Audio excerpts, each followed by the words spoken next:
जय तुलसी मैया की। आप सभी को तुलसी विवाह और देवठान एकादशी की हार्दिक शुभकामनाएं। मैं आज आपको तुलसी विवाह के ऊपर एक कहानी सुनाऊंगी। अगर आपको अच्छी लगे तो प्लीज़ लाइक, सब्सक्राइब और शेयर करिएगा। एक बार शिव ने अपने तेज को समुद्र में फेंक दिया था। उससे एक महातेजस्वी बालक ने जन्म लिया। यह बालक आगे चलकर जालंधर के नाम से पराक्रमी दैत्य राजा बना। इसकी राजधानी का नाम जालंधर नगरी था। दैत्यराज कालनेमी की कन्या वृंदा का विवाह जालंधर से हुआ। जालंधर महाराक्षस था।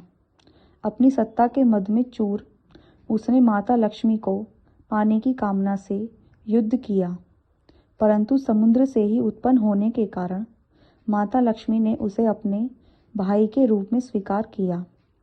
वहां से पराजित होकर वह देवी पार्वती को पाने की लालसा से कैलाश पर्वत पर गया। भगवान देवादिदेव शिव का ही रूप धारण कर माता पार्वती के समीप गया, परंतु मां ने अपने योग बल से उसे तुरंत पहचान लिया तथा वहां से अंतर्ध्यान हो गईं। देवी पार्वती ने क्रुद्ध होकर सारा वृतांत भगवान विष्णु को सुनाया। जालंधर की पत्नी वृंदा अत्यंत पतिव्रता स्त्री थी। उसी के पतिव्रत धर्म की शक्ति से जालंधर ना तो मारा जाता था और ना ही पराजित होता था। इसलिए जालंधर का नाश करने के लिए वृंदा के पतिव्रत धर्म को भंग करना बहुत आवश्यक था। इसी कारण भगवान विष्णु का वेश धारण कर भवन में जा पहुंचे, जहां वृंदा अकेली भ्रमण कर रही थी। भगवान के साथ दो मायावी राक्षस भी थे, जिन्हें देखकर वृंदा भयभीत हो गई। ऋषि ने वृंदा के सामने पल में दोनों को भस्म कर दिया।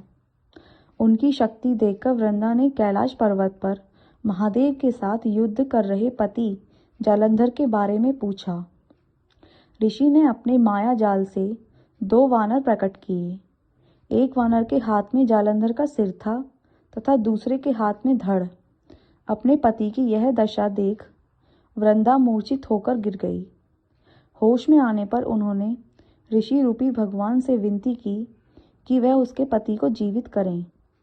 भगवान ने अपनी माया से पुनः जालंधर का सिर धड़ से जोड़ दिया, परंतु स्वयं भी उसी शरीर में प्रवेश कर गए।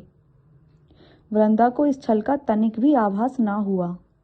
जालंधर बने भगवान के साथ वृंदा पतिव्रता का व्यवहार करने लगी, जिससे उसका सतीत्व भंग हो गया। ऐसा होते ही वृंदा का पति जालंधर युद्ध में हार गया।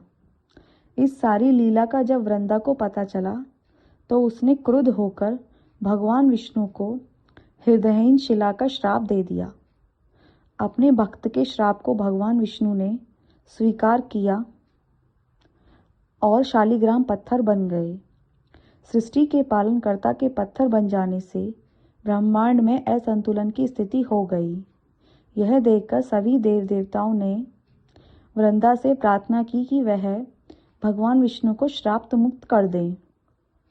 वृंदा के भगवान विष्णु को श्राप मुक्त कर स्वयं आत्मदाह कर लिया।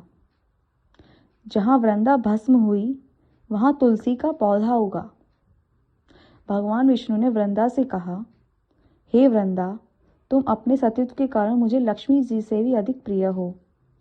अब तुम तुलसी के रूप में सदा मेरे साथ रहोगी। तब से हर साल कार्तिक माह के देव उठावनी एकादशी का दिन तुलसी विवाह के रूप में मनाया जाता है। जो भी मेरे शालिग्राम रूप के साथ तुलसी का विवाह करेगा, उसे इस लोक में और परलोक में विपुल यश प्राप्त होगा। उसी दैत्य जालंधर की यह भूमि जालंधर नाम से विख्यात है। सती वृंदा का मंदिर मोहल्ला कोट किशनगंज में स्थित है। कहते हैं कि इस स्थान पर एक प्राचीन गुफा भी थी, जो सीधी हरिद्वार तक जाती थी। सच्चे मन से 40 दिन तक सती वृंदा देवी के मंदिर में पूजा करने से सभी मनोरथ पूर्ण होते हैं। जिस घर में तुलसी होती है, वहाँ यम के दूत भी असमय नहीं जा सकते। मृत्यु के समय जिसके प्राण मंजरी रहित तुलसी और गंगा जल मुख में रखकर निकल जाते हैं, वह पापों से मुक्त होकर वैकुंठ धाम को प्राप्त होता है। जो मनुष्य तुलसी व आंवले की छाया में अपने पितरों का श्राद्ध करता है, उसके पितर मोक्ष को प्राप्त हो जाते हैं। जय तुलसी मैया की।